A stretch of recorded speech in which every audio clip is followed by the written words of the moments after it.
হয়েছে রাজস্থানের যোধপুরের উমেদ ভবন। দেখেন বন্ধুগণ, অনেক সুন্দর এই ভবনটি ডিজাইন করা হয়েছে, একদম সরাসরি মানে ওই যে রাজস্থানের যোধপুরের যে উমেদ ভবন ঠিক সেরকম বানানো হয়েছে। দেখে আপনাদের হয়তো অনেক ভালো লাগছে দেখে। দেখতে পাচ্ছেন অনেক সুন্দর ক্যামেরা মানে ক্যাপচার করছে এই যে মেহেলটিকে। এই মেহেলের সম্বন্ধে আমি একটু বলে দিই আপনাদেরকে।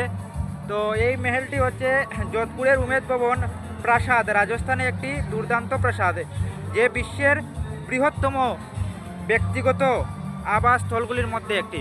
মানে ব্যক্তিগত যে ভবন আছে সেই ব্যক্তিগত ভবনের মধ্যে বিশ্বের মধ্যে একটি হচ্ছে এই রাজস্থানের উমেদ ভবন।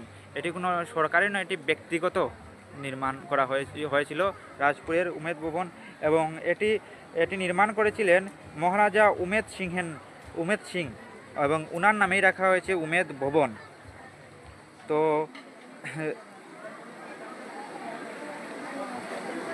এবং এটি তাজ হোটেল দ্বারা পরিচালিত হয়। দেখতে পাচ্ছেন অনেক সুন্দর। এবং এই লাইন দিয়ে ঢুকলে 50 টাকা লাগে, দেখতে পাচ্ছেন।